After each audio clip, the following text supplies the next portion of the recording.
magandang araw sa inyong lahat na nanonood ngayon. Muli, ako si Teacher Jean Kyle, ang inyong gurong malikhain at masiyahin. At tinitiyak ko na kapag ako ang inyong kasama, pagbabasa ay inyong mamahalin. Sa araw na ito, makakasama ninyo ulit ako para maghatid ng isang kwento na tiyak na makakapulutan ninyo ng aral. Kaya buksan na ang mata, ching, at tenga, ching, para sa ating kwento ngayon. Ang ating kwento ngayon ay tungkol sa isang lalaki na maraming pagsubok na pinagdadaanan sa buhay. Pero sa kinakatagal-tagalan, ang mga ito ay kanya ding pinagtagumpayan. Handa na ba kayo? Umpisa na natin! Ang ating kwento ngayon ay pinamagatang Ang Prinsipeng Unggoy. Ang Prinsipeng Unggoy, muling isinaysay ni Kristen S. Belen at iginuhit ni Hubert U. Lucio. Hindi magkaanak ang mag-asawang Tinong at Hinday. Sa kabila ng kanilang kayamanan, wala silang aliw at buhay sa kanilang tahanan. Ginawa na nila ang lahat ng paraan upang mabiyayaan ng anak. Nagsayaw sila sa undo, namanata kay Santa Clara, nagpagamot sa doktor at albularyo. Ngunit hindi talaga sila pinagpala ng anak. Sa kasabikan ni Inday na magkaroon ng anak, nasambit niya sa kanyang madaimtim na panalangin na kahit mukhang unggoy ang magiging anak nila, ay malugod nilang tatanggapin. Parang nagbiro naman ang tadhana. At nang mabuntis siya at nagluwal, ay mukhang unggoy nga ang kanilang naging anak. Pinangalanan nila itong Juan. Hindi naging hadlang ang anyo ni Juan sa mag-asawa. Minahal nila ito at binigyan ng mabuting edukasyon. Ubod ng talino ang batang mukhang unggoy. Ngunit madalas na napapaaway dahil inaalipusta siya ng kanyang mga kamag-aral. Unggoy! Unggoy! Panunuyan ng mga bata kay Juan.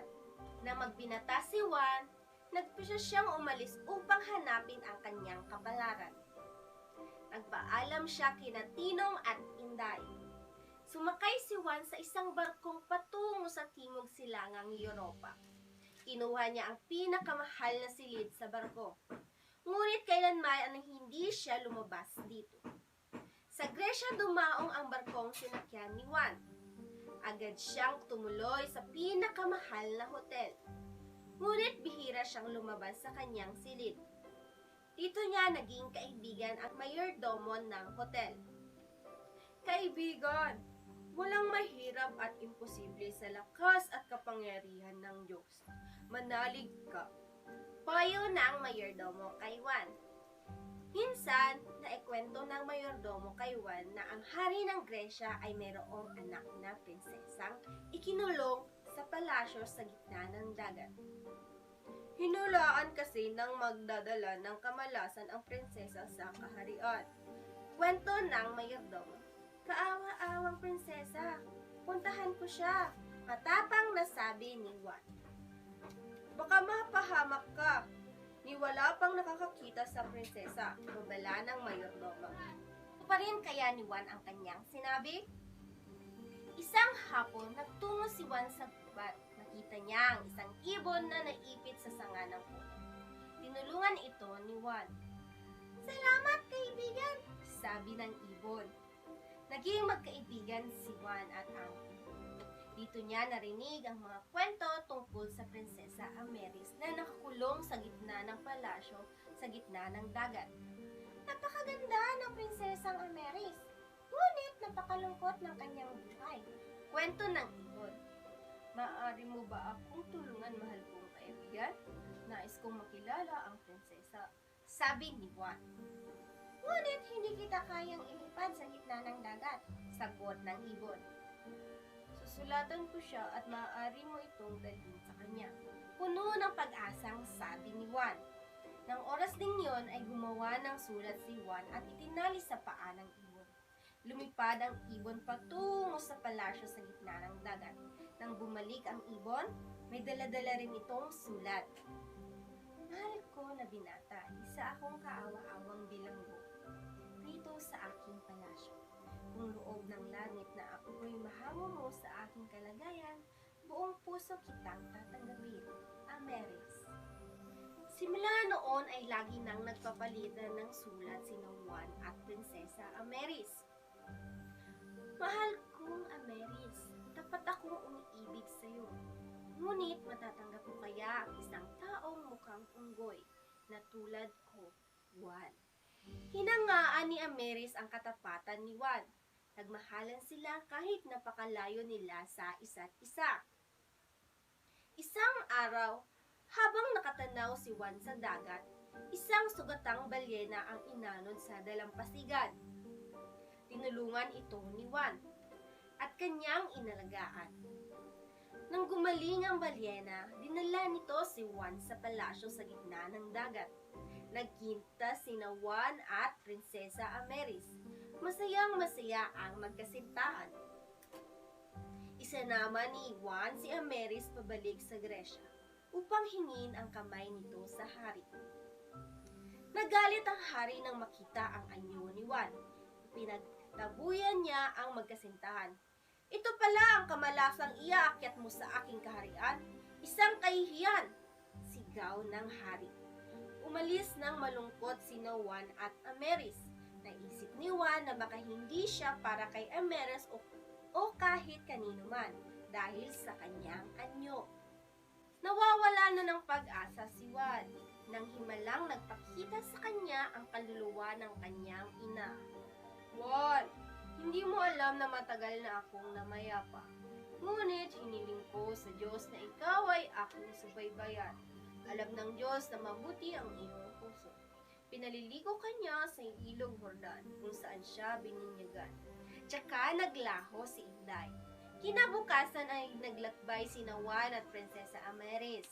Nang marating nila ang ilog Jordan, ay naligo agad si Juan. Isang himala ang nangyari. Nawala ang kanyang anyong unggoy at naging isang makisig na binata. Dali-daling umuwi si Juan sa kanyang ama at nagpakasal sila ni Prinsesa Ameris. At yon ang ating kwentong pinamagatang Ang Prinsipeng Unggoy. Mga bata, sana nakinig kayo ng mabuti sa ating kwento dahil tatanungin ko kayo. Ito ang ating unang katanungan. Ano ang pangalan ng lalaki na binansagang ang Prinsipeng Unggoy? Tignan ko nga kung kayo ay nakinig.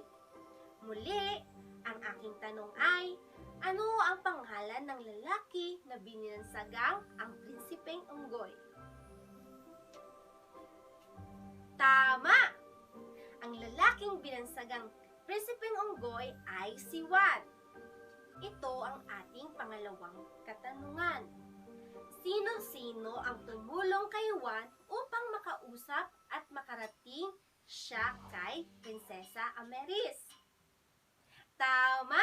Ito ay ang ibon at ang balyena. Ang ibon ang nagpadala ng sulat. Samantalang ang balyena ang naghatid kay Juan papunta kay Prinsesa Ameris sa palasyo sa gitna ng dagat.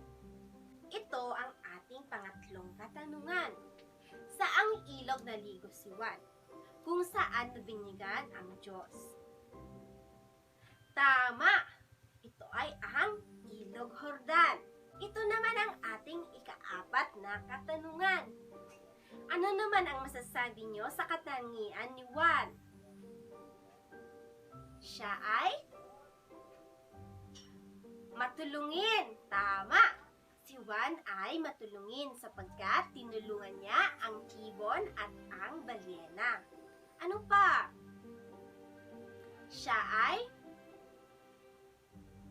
tama! Siya ay matapang sapagkat kahit anong pagsubok ang kanyang pinagdaanan ay ito ay kanyang matapang na hinarap.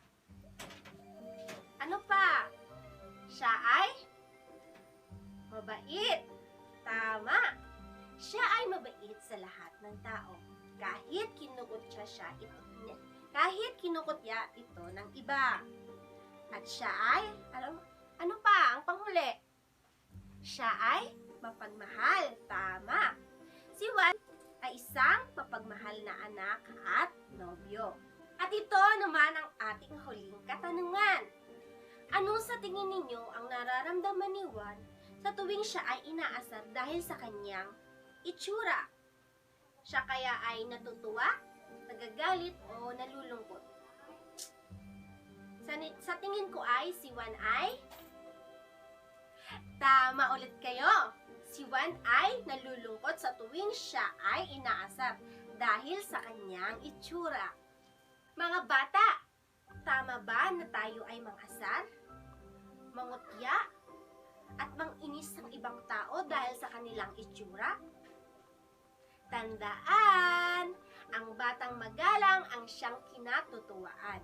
Kaya anumang itsura, antas, o buhay ng ibang tao, hindi natin sila dapat pagtawanan, inisin, o kutyain. Sana ay nagustuhan ninyo ang ating kwento sa araw na ito.